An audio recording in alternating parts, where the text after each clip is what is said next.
Hi అండి, welcome back to Bhulakshmi recipes or blogs. ఈరోజు భూలక్ష్మి రెసిపీస్లో రెస్టారెంట్ స్టైల్ మటన్ కర్రీ చేసి చూపించబోతున్నానండి. టేస్ట్ అయితే చాలా బాగుంది. చికెన్ అయిన గ్రేవీతో చాలా బాగా కుదిరిందండి. ప్లీజ్ అండి, నా ఛానల్ ఎవరైతే కొత్తగా చూస్తున్నారో వాళ్ళు సబ్స్క్రైబ్ చేసుకోండి, సపోర్ట్ చేయండి ఫ్రెండ్స్. ఈ వీడియోని ఎక్కడ స్కిప్ చేయకుండా చూసేయండి, అప్పుడు మీకు అర్థమవుద్దండి నేను మటన్ కర్రీని ఎలా చేశానో. సో ప్రాసెస్ అయితే స్టార్ట్ చేద్దాం. దానికోసం 3 పాలు మటన్ తీసుకొని వాష్ చేసి పక్కన పెట్టేసుకోండి. స్టవ్ ఆన్ చేసి మందపాటి బాండీ పెట్టుకొని అందులో మస్టర్డ్ ఆయిల్ వేసుకోండి. మస్టర్డ్ ఆయిల్ ఈ కర్రీకి చాలా బాగుంటుందండి. మస్టర్డ్ ఆయిల్ హీట్ ఎక్కినాక ఇలా సన్నగా కట్ చేసిన ఆనియన్ వేసుకొని బ్రౌన్ కలర్ వచ్చే వరకు ఫ్రై చేసుకోవాలండి. చూడండి, ఇలా ఫ్రై అయితే సరిపోతాయండి. ఇలా ఫ్రై అయిన ఆనియన్ని మిక్సీ జార్లో వేసుకొని చల్లారనిచ్చుకొని వాటర్ వేసి మిక్సీ పట్టేసుకొని పక్కన పెట్టేసుకోండి. అదే బండిలో బిర్యానీ స్పైసెస్ వేసుకొని ఫ్రై చేసుకోండి. నెక్స్ట్ ఆనియన్ వేసుకొని బ్రౌన్ కలర్ వచ్చే వరకు ఫ్రై చేసుకోవాలి. చూడండి, ఇలా ఫ్రై అయితే సరిపోతాయండి. అందులోనే వాష్ చేసి పక్కన పెట్టిన మటన్ వేసుకొని మంచిగా ఫ్రై చేసుకోండి.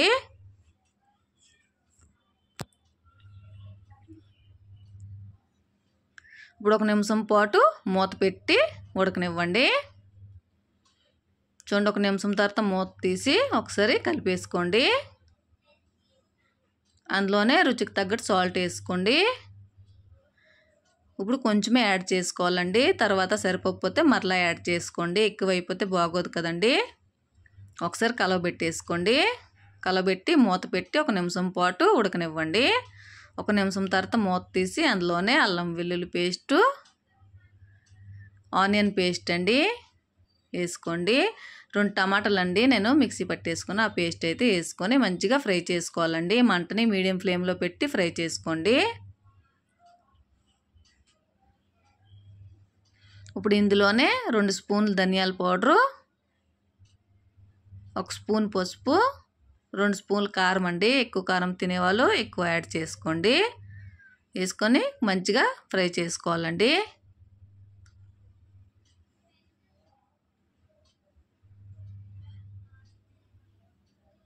ఇప్పుడు ఒక 2 నిమిషాలు మూత పెట్టి మటన్ని మగ్గనివ్వండి. చూడండి, 2 నిమిషాల తర్వాత మూత తీసి అందులోనే కట్ చేసిన ఆలు వేసుకోండి. ఇష్టం ఉంటే వేసుకోండి, లేదంటే వేయొద్దండి. వేసుకొని ఒకసారి కలిపేసుకోండి. అందులోనే కప్పు పెరుగండి వేసుకోండి. వేసుకొని మంటని మీడియం ఫ్లేమ్లో పెట్టి కలుపుతూ ఫ్రై చేసుకోవాలండి, లేదంటే పెరుగు ఇరిగే ఛాన్స్ ఉందండి.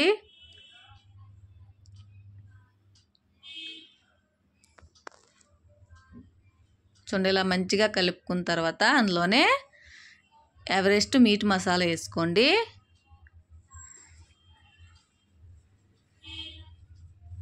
ఎవరెస్ట్ చికెన్ మసాలా అండి నెక్స్ట్ యాడ్ చేసుకోండి. వేసుకొని మంచిగా కలిపేసుకోండి.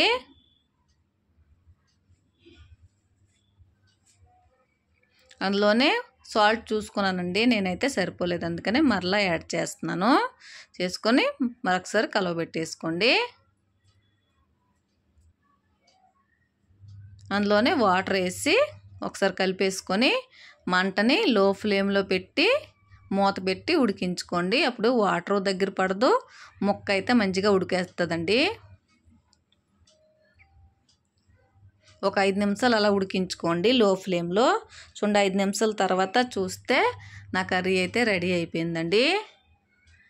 చూస్తుంటే నోరైతే ఊరేస్తుంది కదండి. సాల్ట్ అయితే చూసుకోండి, నాకంతే మొత్తం సరిపోయిందండి. అందులోనే కొద్దిగా కసూరి మేతి, కొద్దిగా ధనియా పత్తి వేసుకొని మంచిగా కలిపేసుకోండి.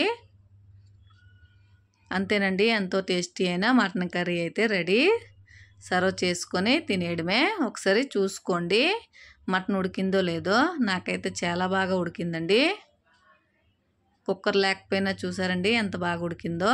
మీరు ఒకసారి ఇలా ట్రై చేయండి, టేస్ట్ అయితే చాలా బాగుంటుంది. ఈ కర్రీ రైస్లోకైనా చపాతీలోకైనా దేంట్లోకైనా చాలా బాగుంటుందండి. చూసారండి, చూస్తుంటే అయితే నోరైతే ఊరేస్తుంది. ఎప్పుడెప్పుడు ఉడుకుతుందా తిందామని చూస్తున్నామండి. ఆల్మోస్ట్ రెడీ అయిపోగానే తిండికైతే రెడీ అయిపోయామండి. మీకు ఒకసారి ఎలా కుదిరిందో కర్రీ కమెంట్ సెక్షన్లో కమెంట్ చేసి చెప్పేయండి.